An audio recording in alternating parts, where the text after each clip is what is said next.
right. Good evening, everybody. Here, welcome to another Thoughts On. This one should be pretty short. The wine of choice tonight is a Chapelet Pinot Noir, which is pretty good, kind of classic California. And the topic for tonight is the difference between stability and strength. So as some of you might have seen, I've been training for Sinister, which is sort of like a kind of ridiculous but and daunting task for kettlebell stuff. You can look that up. And I realized along the way, or I bumped into a little bit of a speed bump, so to speak, where I was having a difficult time. Like my right shoulder didn't feel great, didn't hurt, but just didn't feel right when I started putting a really, really heavy kettlebell overhead for Turkish get-ups. And so I decided to start rehabbing the shoulder. And in kind of thinking about what do I need to do, I realized that there is an important distinction, important difference between stability and strength that I think is oftentimes not respected in the rehab and the strength training world. And so I wanted to just chat a little bit about that. If you listen to people kind of in the rehab world in particular, and certainly in the strength training world, they oftentimes conflate these two terms. So they kind of think that they're almost synonymous in worst case scenario, when in reality, they're separate and distinct phenomena. And if you understand the difference, it's going to completely change how you dose or load that prescription or that exercise, right? So strength, just to keep it real simple, is about the ability to generate force. Okay, so contractile strength of the muscle, or you can just think of it macroscopically like, pressing force or pulling force. And so the ability to generate force is what strength is all about. Stability, as I've ranted on a bunch of times, is kind of a terrible term. But what we mean when we think stability is we mean control. And we're talking about what I call joint position management. And a stable joint is able to maintain good control, good positioning of the joint, whether it's in motion or it's static. Doesn't really matter. It's actually the difference. Adding in motion is the reason the term stability in the classic engineering sense of the word kind of falls apart. So we really want to be thinking about motor control, and that requires a tremendous amount of afferent perception. So perception is a prerequisite for control. And so if we're going to train stability, we're really kind of training afferents. We're improving afferent stimulation, improving perception of that joint, really. So when we're thinking about the two of those, they're obviously related, but they're different, okay? So if I'm doing a motion, it may or may not require strength. So if I take this glass of wine and I bring it up to my mouth to try the wine, that doesn't require a whole lot of actual strength, but it requires this complex symphony of neurology. There's a tremendous amount of afferent and efferent information going in and out of the brain, or directives and afferent information, so that the brain can actually micromanage and modulate the muscle coordination as all the moment arms and the other forces influencing the arm can accurately bring the glass to my mouth. Okay, but that doesn't require a lot of strength. It requires a tremendous amount of stability, but not a lot of strength. If, however, I'm doing something like picking up a barbell off the ground or throwing a shot put, right? That's probably a bad example, because my spine has to actually move there. I don't want full rigidity of the spine, but the amount of force that I'm generating is incredibly high. So in order to maintain a stable spine or a stable shoulder, that's going to require tremendous amounts of strength, and that's where they kind of overlap. It's strength is required for stability in environments or movements or situations where a lot of force needs to be generated or mitigated, right? Handled. So they're clearly related, right? But if you think about that, when you're programming for someone, if the goal is stability, that's going to be completely different in how we're doing that. And I'm going to dig into this here a little bit than it would be if we're doing strength. Okay. So broadly, if we're talking about strength, we're really kind of talking about two major factors: contractile force of the muscle, and then of course, muscle coordination, right? So that there's a neurological and a structural component to that. And it's of course more complex than that, but in general, that's what we're talking about. So when you're training for strength, you want to be loading, no pun intended, the exercise in such a way that you're going to improve the contractile force of the muscle, or the contractile force, of the movement, and then also the muscle coordination. We need to be doing that. Now, if stability is the focus, then that's really, you want to. Well, let me back up here. If the focus is stability, then you want to challenge stability with that exercise. So you can have the same exercise, but you prescribe it differently. If the focus is strength, then you want to challenge strength, because remember, we want to improve motor control. The other one, we want to improve contractile strength, or the amount of force that the joint or a specific movement of a joint, let's say external rotation of the glenohumeral joint, can actually create, right? So those are two different goals, and the same exact exercise can serve either one of those depending on how you load it or how you dose that, right? Sets, reps, load, tempo, contractile speed, all that kind of crap, right?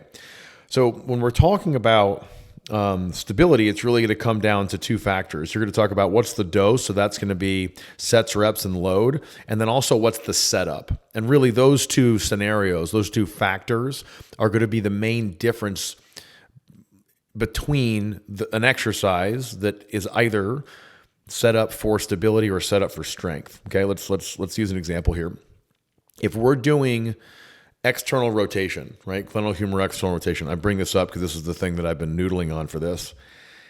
If the goal is stability, okay, I'm going to do a couple things. Number one,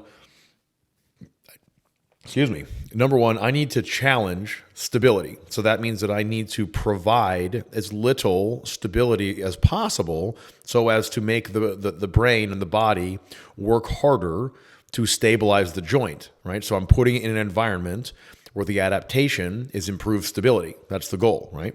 So that means I'm not going to be providing a lot of stability to that joint. I call that exogenous stability, meaning outside of the body stability.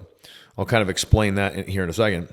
And then I'm also going to load it in a way where the time under tension is higher and the movement is performed slower, so as I'm going to have a better ability, or we're going to give the brain the ability to actually feel the movement, right? Better afferent stimulation. It's going to be doing it over a longer period of time. So more reps, more time under tension. The longer it's executing a movement, the more time it has to improve its perception of that movement. Increased perception means increased control. So that's how you would make an exercise like, classic external rotation biased for stability. So let's take the same movement now, and let's now turn it into a strength movement. And this is kind of what I've been doing, because my goal or my task is I need to be able to have a stable shoulder when I'm doing Turkish get-ups with a 48 kilo bell, which is 105 pounds.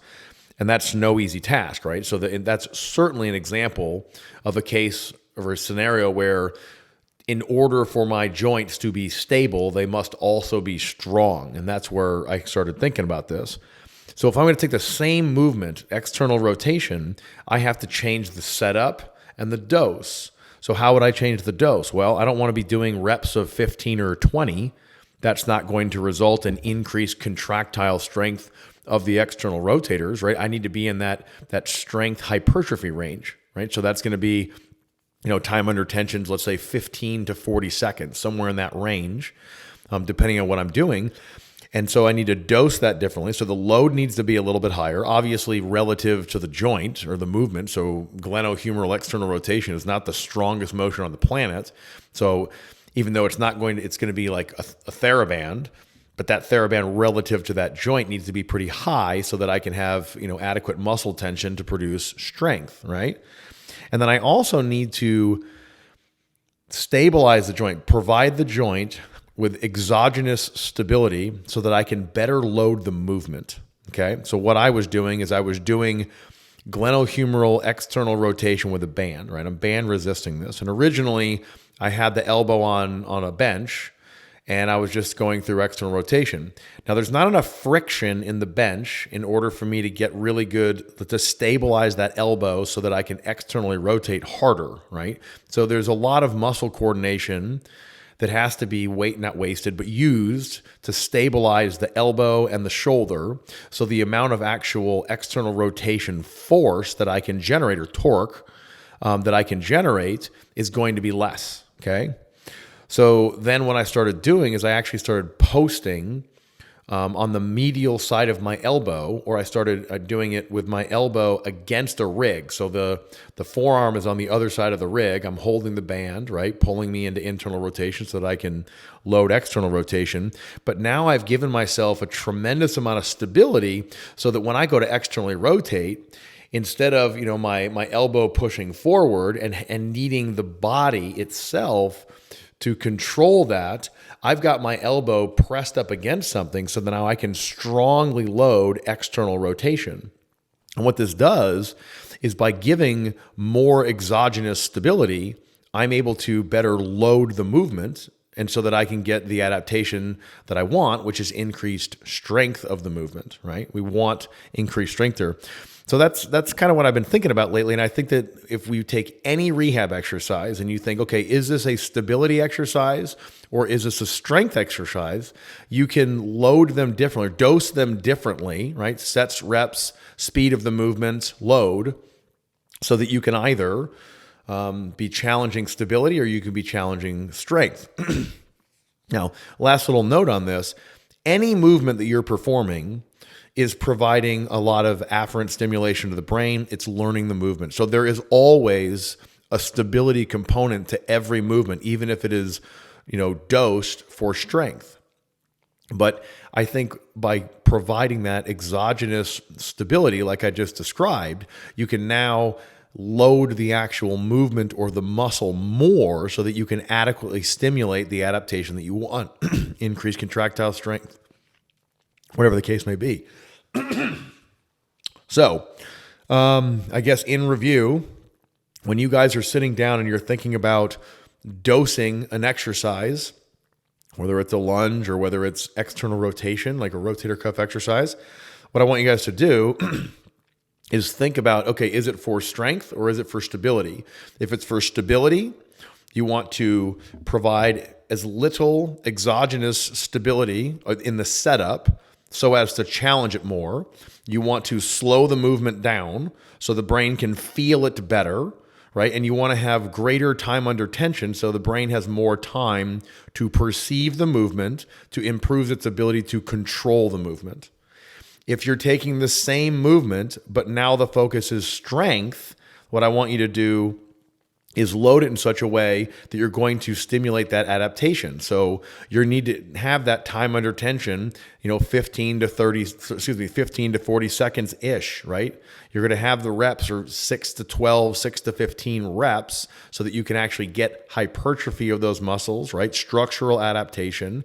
And you're going to have more neural drive. You're going to have more of a neurological adaptation, right? So you're going to load it correctly. And then also the setup needs to be such that you're actually providing additional stability, exogenous stability to the movement so that you can better load the motion that you're trying to train. So it doesn't matter what the movement is. It doesn't matter what the exercise is. It doesn't matter, who you're working with. When you're prescribing an exercise at home or in the gym, I want you to think, is this a stability exercise or is it a strength exercise? And try to tease out those two factors, how you dose it and how you set it up, like the amount of exogenous stability provided to the joint, so that you can better target the goal, or you can better accomplish the goal, be it stability or strength. So that is all I have. Enjoy your afternoon, and we'll see you next time.